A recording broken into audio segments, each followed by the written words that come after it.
I heard her laughter before I heard the words. It came through my car speakers, soft, familiar, cruelly misplaced. I'd just turned the ignition. My phone connected automatically to her car's Bluetooth. Her car, not mine. A shared account mistake, I thought. But then I heard his voice. Low, confident, disgustingly casual.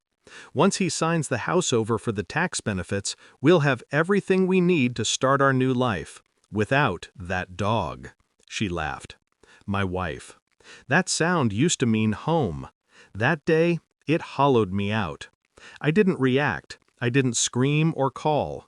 I sat there, in my car, motionless, while the air conditioner hummed over her betrayal.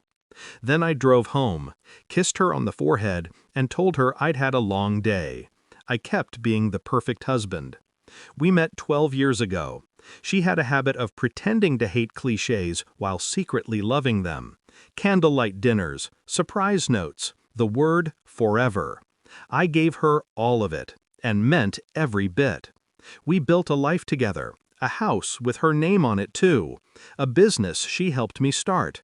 At least, that's what I thought.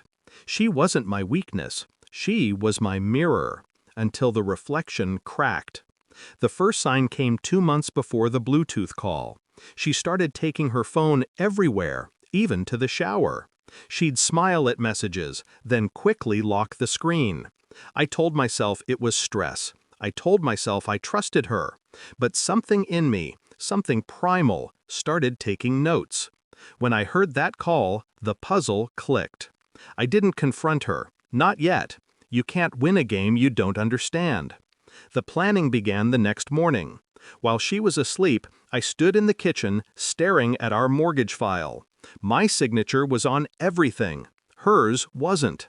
She'd been convincing me to transfer the deed for tax reasons. Clever. She even had a friend, a fake accountant, back the story. That morning, I called my real accountant, then my lawyer, then an old friend in cybersecurity. By day 6, I had access to her deleted messages. By day 15, I knew her ex's address, his income, and his very poor credit history. By day 22, I had hidden cameras installed, legally, inside my property. They didn't hide well, they flaunted it. In my house, on my couch. She didn't know I'd switched out the deed papers 2 weeks before she asked me to sign. What she had me sign were meaningless copies, while the real papers, notarized in secret, transferred the house to my name alone. For 87 days, I smiled through dinners, date nights, and her guiltless affection. She played her role. I perfected mine. I stopped sleeping in our bed around day 70. I told her I was working late. I was, on her downfall. I built a digital trail. Emails between her and her lover, voice recordings, bank statements showing money she'd funneled out of our account. All time-stamped, authenticated, archived. The night before everything fell apart, she told me she loved me. She meant it the way liars do, as a habit. The explosion came at dawn. This morning, my phone buzzed non-stop. 142 missed calls. Her name, her mother's, unknown numbers. I smiled. The house was gone. Not physically, legally. Sold. Transferred 2 days ago. The funds were safely moved to a private account under my name. The accountant she'd conspired with? Arrested. Turns out my lawyer sent all the evidence to the IRS and fraud division. I made sure her signature was on everything she'd manipulated me into signing. Her ex? Lost his job the same morning. Someone sent his employer the recorded conversation about scamming a spouse for assets. As for her, she woke up to find her car repossessed, her accounts frozen, and her name tied to felony fraud charges. The best part? The house she thought she'd take was sold to her ex's ex-wife. Poetic, isn't it? She showed up at my office 2 hours ago, makeup smeared, voice trembling. You ruined me. I looked at her, calmly. No, you ruined yourself. I just documented it. She reached for me. I stepped back.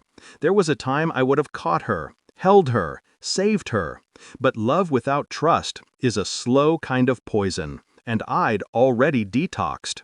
Now I sit in the quiet of my new apartment. Smaller, simpler, free. The papers are clean, my hands too.